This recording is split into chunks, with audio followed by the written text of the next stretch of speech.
안녕하십니까. 신의균의 국방TV 데일리 디펜스입니다. 자, 오늘은 좀 우리 정책이 아주 모순점에 있는 내용을 한번 짚어볼까 합니다. 이 내용이죠. 여러분들 뉴스를 통해서 많이 보셨을 겁니다. 코드 보훈, 남로당원은 훈장을 주고 상위 군인은 외면한다. 코드가 안 맞아서 그렇다는 것이죠. 또는 코드가 맞아서 이렇다는 것이죠. 코드 보훈.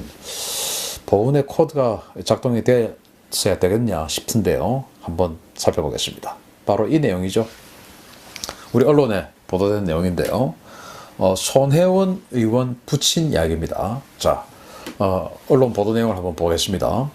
보훈처의 보훈예우국장이 작년 5월 손혜원을 만나서 부친 서훈 심사 진행 과정을 직접 보고했다라는 제목의 기사인데, 여기 보면 손 의원실은 작년 1월 30일 보훈처에 독립유공자 선정 기준과 손용우 씨, 즉 손혜원 의원의 아버지죠, 심사 자료를 제출하라고 요구했다. 여기에 보훈예우국장은 작년 5월에 손 의원 문의에 따라 진행 상황을 직접 보고하고, 또 7월에는 서훈 이후에 가족이 받는 금전적 혜택 등을 보고했다. 또 자유한국당 김종석 의원은 손 의원 측이 보훈처에 부친 관련 자료 제출을 요구하고 담당자를 전방위적으로 압박한 셈이라고 비판했다. 라는 기사가 거의 모든 언론을 통해서 나왔죠. 여기 보면 이제 이 내용인데, 보훈예우국장이, 그러니까 이제 이 중앙정부의 국장이면 상당히 높은 사람입니다. 요즘은 그 지방자치단체이기 때문에 굳이 수평 비교는 할 수 없지만, 과거에 임명직 그런 단체장일 경우에는 시도지사, 도지사 아래 부지사 정도가 아마 이 그 중앙정부의 국장을 했을 겁니다. 그리고 군대로 치면은 이 정도 되면은 거의 투스타, 사단장급, 또는 이제 원스타 중에서도 높은 사람, 이 정도가 이런 그 중앙정부의 국장을 하거든요. 주로 이제 투스타급 정도 되죠, 군대로 치면. 그 정도로 높은 사람인데, 이런 보훈예우국장이 작년 5월에 손혜원 의원의 문의에 따라서 직접 의원실에 가서 상황을 직접 보고하고, 또 7월에는 서훈 이후에, 즉 훈장을 받은 이후에 가족이 받는 금전적 혜택 등을 보고했다. 가족이 받는, 즉 이 손혜원 부친인 손용우 씨는 이미 돌아가셨죠. 그러니까 지금 이제 생존해 있는 가족이 누구냐? 손혜원 의원 본인일 수 있는 겁니다. 그러니까 가족이 받는 금전적인 혜택을 보고했다.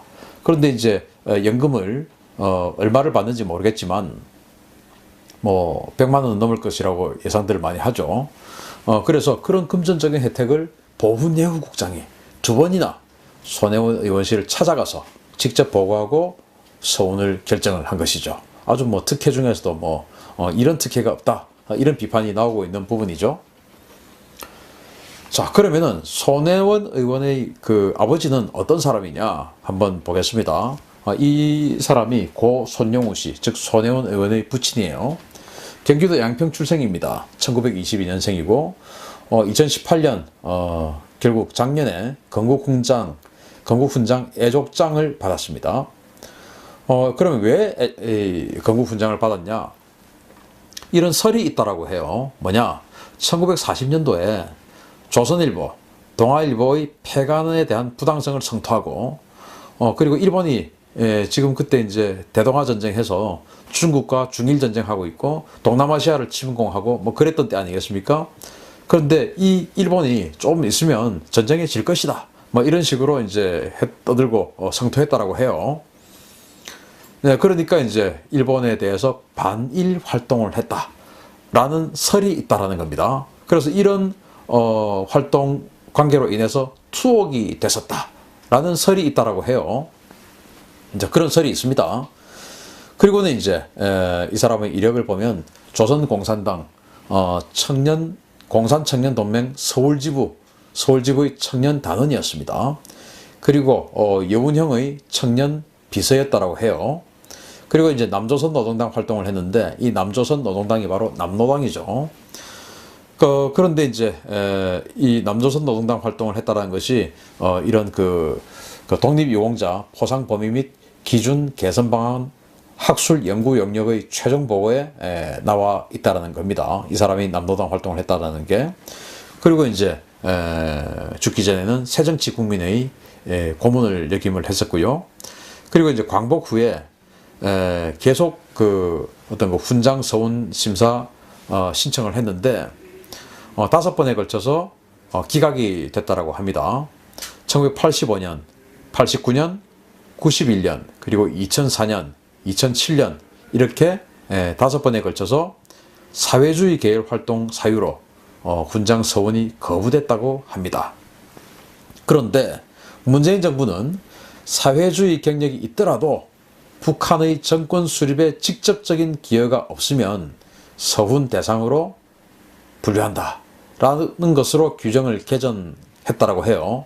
이름으로 해서 사회주의 경력이 있는 것은 확실하지만, 즉 남노당 활동을 했으니까, 그런데 이것이 북한의 정권 수립에 직접적인 기여가 증명이 되지 않았기 때문에 이 사람은 항일운동, 즉 조선일보와 동아일보 폐간을 성토하고, 그리고 일본이 곧 질 것이다 라고 하면서 일본을 이른바 씹고 했으니까 이 사람은 항일운동을 한 것이다 라고 해서 서훈 대상자로 분류가 되어서 작년 2018년도에 국민 건국훈장 애족장을 받았다라는 겁니다. 이게 이제 손영우 씨, 손혜원 의원이 붙이는 그 훈장 서훈 관계의 아주 간단한 정리예요. 자, 그러면 이 사람이 활동을 했던 조선공산당과 남조선 노동당, 즉 남노당은 어떤 조직이냐 한번 살펴보겠습니다. 이 사람이 이제 청년 시절에 조선공산당 서울지부 청년단원이었지 않습니까? 이 조선공산당은 이런 단체였어요. 1925년도에 창당했습니다. 그리고 1945년도에 재창당을 했는데 이 당은 박헌영, 조봉암, 김단야 이런 사람들이 주도를 했던 당이고요. 남조선 노동당, 즉 남노당의 전신입니다.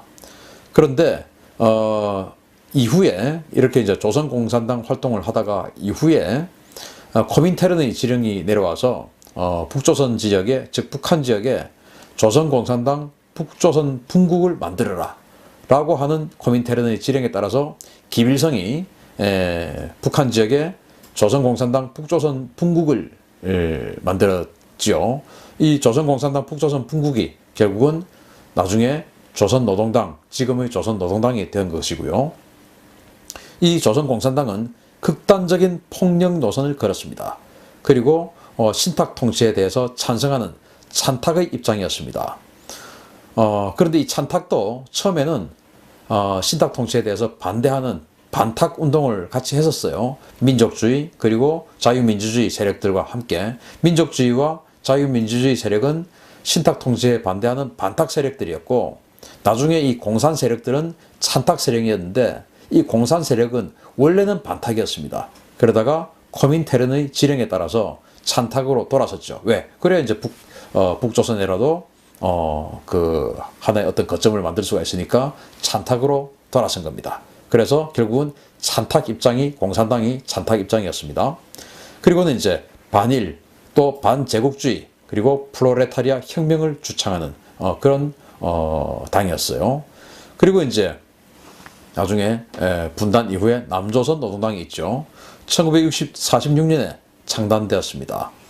원래는 조선공산당, 그리고 남조선 신민당, 그리고 조선인민당 이런 당들이, 사회주의 계열, 공산주의 계열의 당들이 이렇게 있었는데 코민테른의 지령에 따라서 합쳐라 라고 해서 남조선 노동당으로 이 조선공산당과 이 신민당, 조선인민당 이 세 당이 이제 합당을 한 것이죠. 그리고 이제 이 남노당은 여운형 그리고 박헌영이 주도를 했습니다.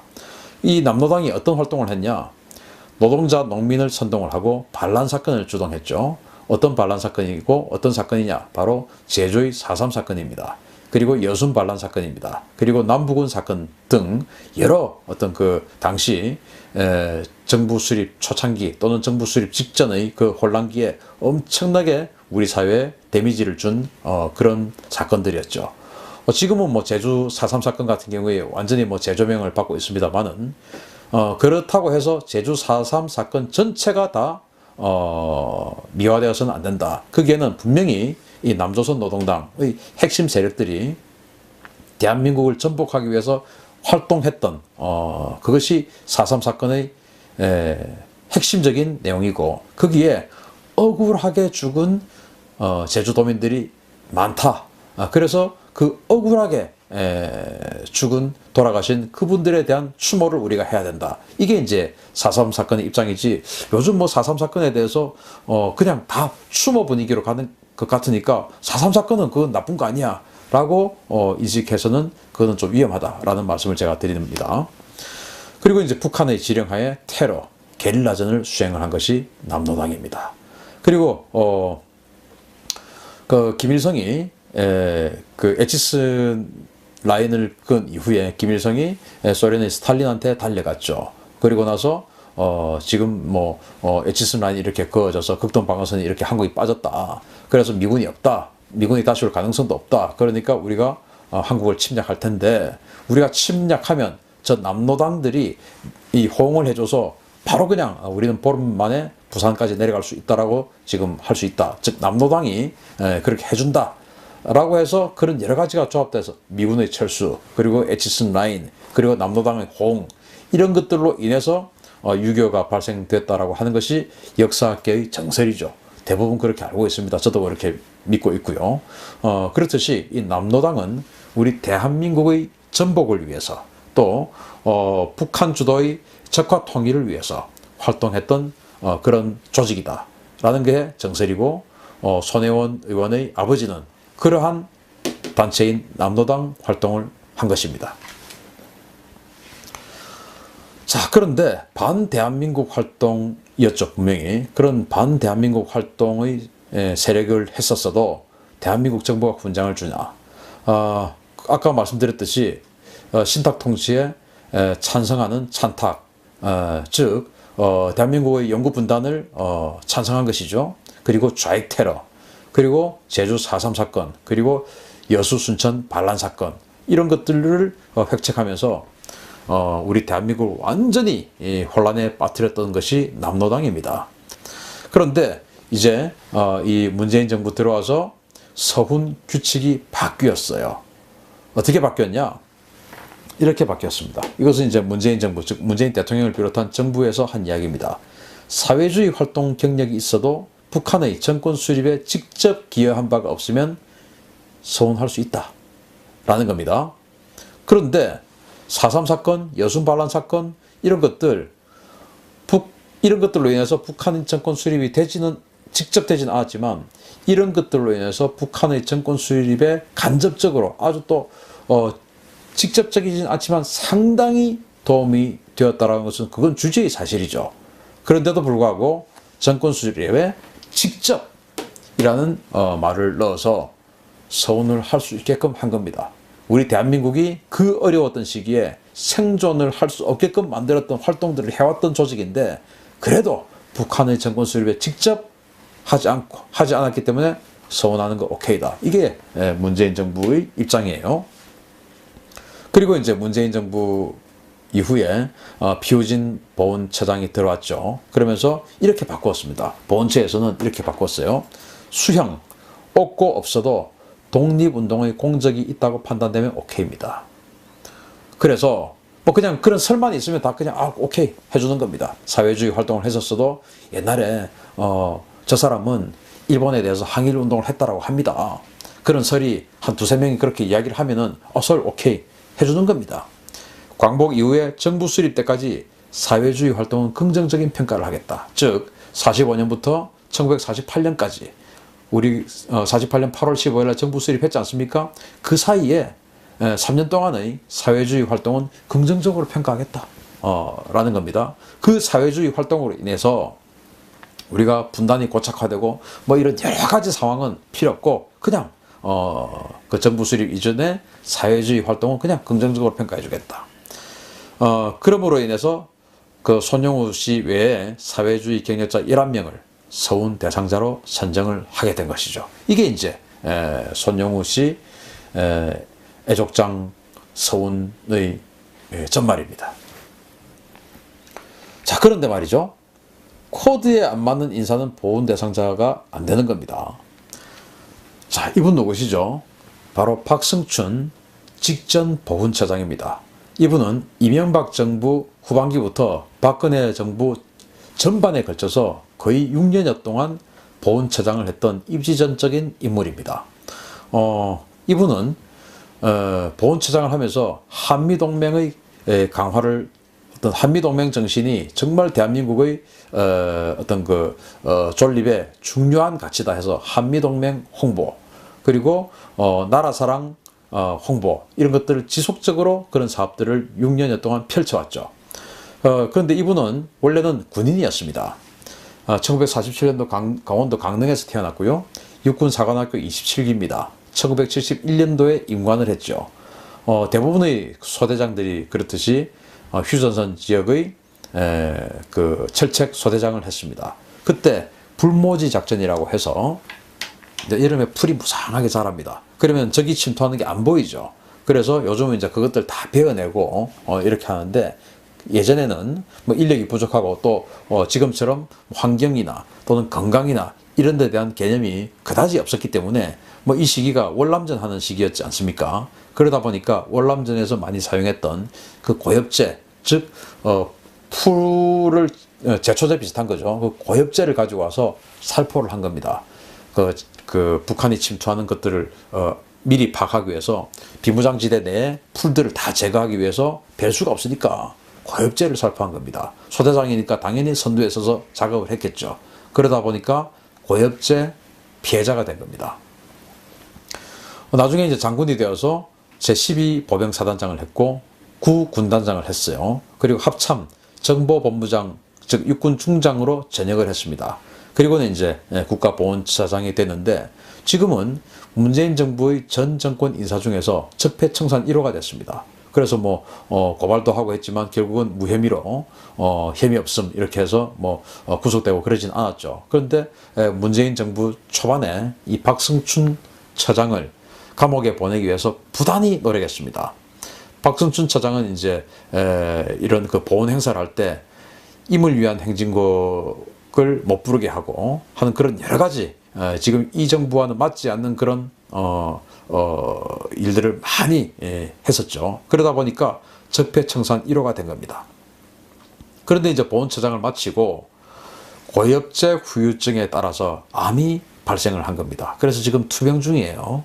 투병 중인데 그러면 고엽제 환자들은 보훈 신청을 해서 보훈 대상자가 됩니다. 그런데 이제 자신이 보훈처장이던 시절에는 그 보훈처 이해관계 당사자, 보훈 공무원이 되어서 자신을 직접 그 보훈 대상자로 분류를 할 수가 없었던 것입니다.